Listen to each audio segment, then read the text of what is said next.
Ala Rasulillah Sayyidina Muhammad ibn Abdillah wa ala alihi wa sahbihi wa mawalah wa la hawla wa la quwwata illa billah amma ba'd. Pada kesempatan malam ini kita akan membahas tentang masalah kurban. Menjelang Idul Adha, mungkin banyak para teman-teman yang ingin kurban. Untuk itu, maka ada satu kewajiban buat kita ngaji ilmu tentang masalah kurban. Ini saya pakai dalam kitab Fathul Qorib saja tentang masalah kurban. Nanti saya akan korelasikan dengan fikih-fikih yang lain dan kitab-kitab yang lain. Di sini saya akan baca kitab Fathul Qorib saja untuk masalah kurbannya. Bismillahirrahmanirrahim. Faslun fi ahkamil udhiyah. Pasal ini menerangkan tentang masalah kurban. Jadi dalil kurban itu pertama kita tahu dalam surat Al-Kautsar. Inna a'tainakal kautsar fasholli li rabbika wanhar. Itu dalil tentang masalah kurban. Nah, ini sebenarnya agak unik, dalil ini dipakai untuk masalah kurban. Kalau kita artikan di sini ada kata-kata dalil tentang masalah kurban, fasholli li rabbika wanhar. Maka sholatlah olehmu kepada Tuhanmu, wanhar, dan menyembelihlah. Dalam tata bahasa Arab, wanhar itu maknanya leher. Gitu. Jadi wanhar itu maknanya leher. Nah, di dalam kitab Bujairimi al-Khatibi, dalam kitab Bujairimi al-Khatibi, ini wanhar dipakai untuk kewajiban menyembelih karena di antaranya li'annal anhar ashalu min khurujir ruh gitu. Jadi kenapa dalil kurban itu kok dalilnya surat Al-Kautsar ayat yang ketiga. Fasholli li rabbika wanhar. Padahal kalau kita mau lihat kata-kata anhar itu artinya leher. Nah, ini dalam kitab Bujairimi ulama mengatakan kenapa dalil kurban itu ternyata wanhar. Padahal ada dalil lain di Quran dikatakan surat As-Saff ketika Nabi Ibrahim menyembelih Nabi Ismail, ketika itu perintah dari Allah sekalipun hakikatnya tidak menyembelih. Itu wapadainahu bizibhin azim dalilnya. Wapadainahu bizibhin azim gitu. Tapi dalil kurban itu dipakai wanhar karena yang arti anhar itu pada dasarnya anhar itu leher dipakai untuk dalil untuk berkurban. Kata ulama li'annal anhar ashalu min khurujir ruh. Karena leher itu lebih mudah keluar ruh gitu.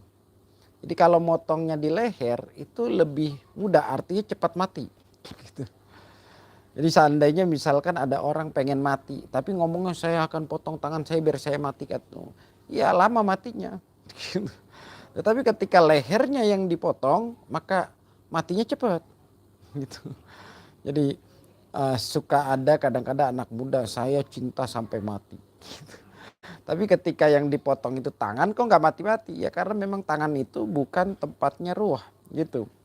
Makanya dalil kurban itu dalilnya adalah wanhar gitu. Kata-katanya adalah leher karena li'annal anhar ashalu min khurujir ruh. Karena leher itu lebih mudah atau lebih cepat gampangnya untuk keluar ruh. Itulah dalil yang menunjukkan bahwa kurban. Nah, kurban itu dasarnya apa sih kurban? Kurban itu adalah wahia ismun lima yuzbahu minan na'ami yauma aidil nahri wa ayyamit tasyriki taqarruban ilallahi ta'ala. Jadi yang namanya kurban itu adalah ismun lima yuzbahu. Sebuah nama lima yuzbahu, dari sesuatu yang disembelih. Awas tuh, kata-kata disembelih. Nanti kata-kata yang disembelih ini ada syarat penyembelihan yang disebut hewannya itu supaya jadi sah dan tidak jadi bangkai. Jadi orang nyembelih hewan belum tentu bisa jadi halal semua, enggak. Nanti kalau dalam istilah fikih, pertama yang nyembeli adalah orang Islam. Jadi syarat sah sembelihan itu pertama adalah orang Islam. Yang nyembelihnya orang Islam. Yang kedua adalah syaratnya dua uratnya putus. Yaitu urat pernapasan dan urat makanan. Ini putus keduanya, maka sembelihannya jadi sah. Jadi kurban itu adalah sesuatu dari hewan yang disembelih. Nah hewannya memang tertentu, enggak semua hewan bisa dijadikan kurban. Minan na'am. Nah ini kata-kata minan na'am. Nah na'am ini menjadi satu bentuk bahwa tidak semua hewan itu bisa dijadikan kurban. Makanya dalam Quran dikatakan walikulli ummatin ja'alna mansakan liyadhkuru ismallah ala ma razaqahum min bahimatil an'am. Jadi yang disebut an'am, hewan yang bisa dipakai sembelihan, yaitu yang pertama onta al-ibil, yang kedua bakar, sapi. Sapi itu berarti sama dengan kebo juga bisa, wal gonam dan kambing. Ini yang disebut an'am. Jadi an'am itu sifatnya khusus. Itu. Sekalipun memang ada beberapa kitab, diantaranya saya buka dalam kitab Bughyatul Murtasyidin. Ini pun pendapat Ibnu Abbas, kita boleh menyembeli dengan selain hewan yang tadi. Artinya kita boleh nyembeli niat kurban tapi tidak pakai hewan an'am. Enggak pakai sapi, enggak pakai kebo, kita boleh nyembeli. Tapi memang syaratnya fakir gitu. Syaratnya orang fakir.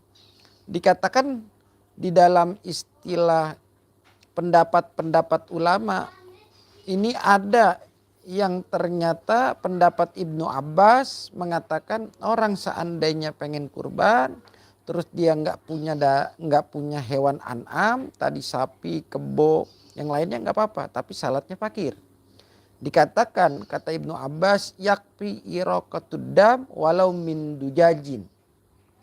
Jadi cukup mengalirkan darah dengan niat kurban sekalipun dari ayam jago. Itu pun syaratnya orang miskin, orang fakir. Misalkan katakan kita besok Idul Adha, begitu Idul Adha ternyata kita nggak punya duit buat beli apa?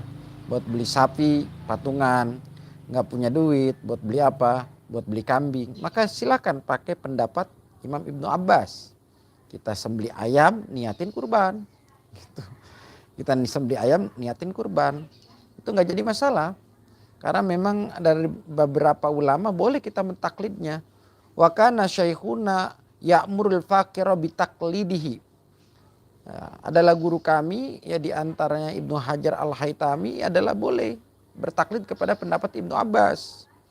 Kalau seandainya kita nggak punya duit buat nyembelih, nggak punya duit buat beli sapi, ya boleh kita bertaklid.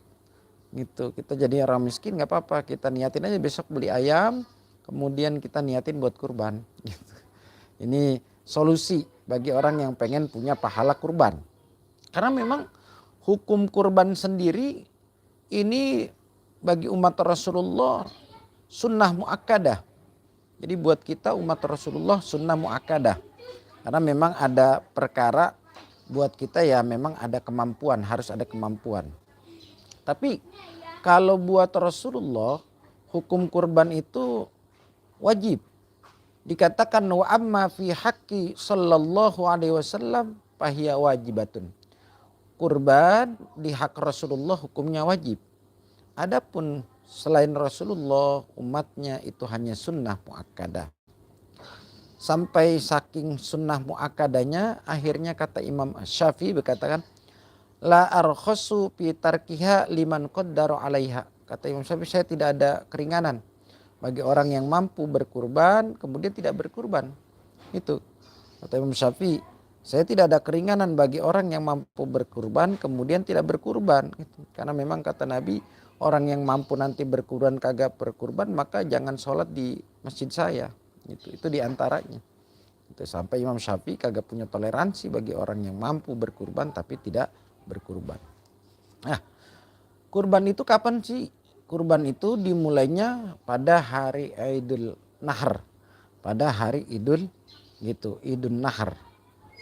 Kemudian Idul Nahar kapan kita mulai motong kurban? Dikatakan ba'da tulu syamsi, setelah terbit mataharinya. Jadi begitu terbit mataharinya kita di situ sunnah untuk kita berkurban. Begitu matahari. Jadi jangan sholatnya. Nanti takut ngambil sholatnya gitu. Ternyata di sana khotib belum rapi. Ntar dulu sana khotib belum rapi. Kita khutbah di sini nanti. Enggak, jadi yang penting mah asal matahari sudah terbit, sudah muncul itu. Nah, itu soalnya berkurban. Atau ukurannya itu ya memang ukurannya adalah paling rendahnya 2 rakaat dan 2 khutbah. Ukuran awal kurban ya 2 rakaat dengan 2 khutbah. Terus sampai kapan berkurban itu masih disunahkan? Ini sampai wa ayyamit tasyrik. Jadi sampai hari tasyrik. Ya, jadi hari tasyrik itu masih sunnah. Jadi tanggal berarti hari tasyrik itu tanggal 11, 12, 13. Jadi tanggal 11, 12, 13. Nah, mungkin ini ada kesunahan yang penting juga. Bagi orang yang ternyata dia sudah beli kambing, sudah beli sapi untuk berkurban, maka disunnahkan bagi orang itu jangan sampai memotong kukunya sampai kambingnya itu dikurbankan. Jadi jangan sampai dia memotong rambutnya sampai kambing itu dipotong. Dikatakan dalam kitab Baijuri, wa yusannu liman yuridu tadhiyata. Disunnahkan bagi orang yang pengen ternyata punya niat nyembelih, alla yuzila sya'rahu, dia jangan ngilangin rambutnya atau jangan dicukur. Wa zoprahu, dan kukunya jangan dipotong. Fi sya'ri dzulhijjati, pada bulan-bulan Dzulhijjah. Hatta yudahi, sehingga yatayudaha, sehingga disembelih. Jadi ketika udah disembelih baru udah tuh kita, ketika kambing kita udah disembelih maka kita silakan potong kuku. Jadi orang yang sudah kurban, yang sekarang sudah beli sapi, yang sekarang sudah beli kambing, makruh kalau dia potong kukunya. Jadi kalau misalkan teman-teman yang ada di sini ternyata sampai sekarang udah gitu ikut patungan sapi, dia sudah beli kambing buat korban, maka jangan motong kuku, jangan motong rambut sampai nanti kambing itu disembelih, sampai nanti sapi itu disembelih, jangan motong karena memang kita dianggap belum tahallul. Tuh. Gitu. Jadi jangan potong ya sebelum nanti disembelih gitu. Nah, kemudian ini kurban itu hakikatnya adalah taqarruban ilallahi ta'ala. Jadi hakikat kurban ya memang untuk ibadah. Makanya ketika memang kurban itu untuk ibadah ya sebenarnya buat kita ya kalau udah taqarrub ya jangan kita mesen sama panitia. Saya motong di masjid ini ya. Terus nanti saya minta pahanya gitu. Apalagi wajib kan. Apalagi yang kurban wajib. Yaitu itu kan nggak boleh dimakan sama sekali kalau kurban wajib atau kurban nazar. Tapi yang persoalannya itu bukan masalah wajib atau sunnah. Sebenarnya kalau kita udah niat taqarruban, udah taqarrub karena benar-benar ibadah, kita beli hewan kurban untuk kurban, kita niatnya karena taqarrub ilallah, ya memang harusnya mah udah nggak ada pesanan. Ini niat taqarrub tapi ternyata banyak pesanan gitu. Kalau saya kurban di sini sapi, kira-kira saya dapat apa aja? Kalau saya kurban di sini kambing, kira-kira saya dapat apanya? Gitu. Ya ingat, hakikatnya bahwa kurban itu taqarruban ilallah. Hakikatnya bahwa kurban itu adalah taqarruban ilallah. Kita memang taqarrub, mendekatkan diri kepada Allah. Jadi kalau mendekatkan diri jangan banyak pesanan. Masa ada orang yang mendekatkan diri kepada Allah tapi mesen mulu gitu. Sebagaimana Nabi Ibrahim ketika memang ada perintah mengorbankan anaknya, singkat cerita ya memang Nabi Ibrahim hanya ragu atau enggak ini gitu kan. Makanya istilah ada hari tarwiyah, ada hari arafah. yang memang hari tarwiyah dengan Arafah ini dari beberapa pendapat ya diantaranya karena disebut tarwiyah karena ragunya Nabi Ibrahim ini impian datang dari Allah apa enggak. Akhirnya tarwiyah lah. Itu tarwiyah itu artinya ragu. Ini kira-kira impian benar apa enggak dari Allah ya. Bahwa Ismail saya harus sembelih kan gitu. Kemudian Arafah karena memang sudah yakin. Arafah mengenal yakin. Gitu. Bahwa ini sembelihan benar-benar saya itu perintah Allah gitu. Maka sekali lagi nanti jangan sampai ada istilah mohon maaf gara-gara lebaran di Mekah beda. Kemudian masa di Mekah belum wukuf di sini udah gitu. Di Mekah udah selesai masa di sini baru Arafah misalkan katakan besok wukuf katakan hari Jumat. Misalkan ya mudah-mudahan wukuf hari Jumat. Kalau wukuf hari Jumat hari akbar namanya. Haji akbar. Wukuf hari Jumat. Ternyata kita lebaran misalkan kita lebaran hari Sabtu. Ternyata harusnya Jumat di sana berarti dia wukuf hari Jumat ya misalkan dia tanggal 9 dia wukuf ternyata kita lebaran hari Sabtu. Dia udah lebaran kita masih puasa Arafah ya nggak jadi masalah. Karena hakikat Arafah itu Nabi Ibrahim mengenal bahwa impiannya itu datang dari Allah itu. Sekalipun nanti beda. Jadi jangan dilihat wukufnya gitu. Jadi bahwa kurban itu taqarruban ilallah. Kurban itu benar-benar mendekatkan diri dari Allah. Usahakan buat kita jangan sampai terlalu banyak pesanan. Kalau saya ngasih sapi di masjid ini kira-kira saya dapat apa aja gitu. Nanti takutnya yang taqarruban ternyata luar biasa pahalanya tapi ternyata hilang gara-gara banyak pesanan. Ini kan kadang-kadang sekarang itu banyak orang mesen gitu. Pengen motong di masjid. Kemudian ternyata mesen sama panitia, saya pengen dapat pahanya 2, saya pengen dapat palanya gitu. Jadi ini enggak terlalu, jadi kalau begini ya kita ngelihat peristiwa asalnya jadi enggak masuk. Kenapa Nabi Ibrahim saja yang begitunya Ismail diperintahkan untuk disembelih. Nabi Ibrahim enggak pernah mesen, ya Allah gantilah dengan kambing gibas gitu. Enggak, pada hakikatnya sekalipun diganti oleh Allah dengan kambing gibas. Tapi tetap saja Nabi Ibrahim menjalankan perintah itu. Tapi pada akhirnya Allah menggantikan dengan kambing gibas. Ya begitu kalau kita memang niat kurban itu karena taqarruban ilallah. Maka jangan sekali-kali mesen sama panitia. Saya mesen ini itu. Kalau kita mau lihat hakikat awalnya kurban itu. Nah kemudian di sini dikatakan bahwa ketika kita berkurban, tadi dikatakan boleh kita kurban dengan kambing atau dengan sapi atau kerbau. Dan dalam kitab ini dikatakan watuzzi'ul badadatu an sab'atin. Itu sama. Watuzzi'ul baqaratu an sab'atin. Jadi kita boleh masalah onta, boleh masalah sapi, masalah kebo kalau dengan patungan. Jadi onta, kebo itu patungan silakan. Tapi kalau kambing enggak gitu. Jadi kalau masalah kebo, onta itu silakan dengan patungan. Misalkan katakan di masjid suka ada patungan sapi, patungan kebo, enggak apa-apa. Sampai dalam istilah patungan itu sekalipun niatnya yang berbeda-beda enggak jadi masalah. Misalkan ada orang niat, katakan dia patungan sapi. Kemudian di sapi itu kan patungan itu satu sapi 7 orang. Niatnya berbeda-beda. Yang satu misalkan dia punya niat saya pengen akikoh. Yang satu dia punya niat pengen kurban. Sampai 7 orang beda-beda niatnya itu gak jadi masalah. Gak harus melulu kurban, gak harus semuanya harus niat kurban, enggak. Dikatakan di dalam kitab Baijuri istarqu fit tadhiyah biha bil badana wa misru al haddi wal aqiqah wa ghairi. Gitu. Jadi memang ketika kita misalkan kurban kemudian dengan sapi, kemudian patungan 7 sekalipun di situ ada yang buat akikah, sekalipun di situ niat ada yang buat kurban dari 7 orang itu, sekalipun di situ dengan niat katakan yang lain nggak jadi masalah. No problem gitu. Sekalipun beda-beda niat. Makanya suka ada pertanyaan gini. Ustadz, afdolan mana sih antara akikah dulu apa kurban dulu gitu. Ya gini aja kita ngomongnya. Kalau secara hari memang kurban lah. Kenapa? Karena kurban ya harinya nggak ada lagi gitu.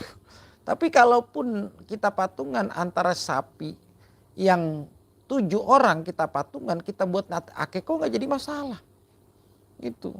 Jadi jangan ada udah ini potong aja duluan karena ini kambing akeko gitu. Ya nggak perlu juga ada orang ngirim kambing di hari raya ternyata kambing akeko, ya nanti barengin nggak jadi masalah.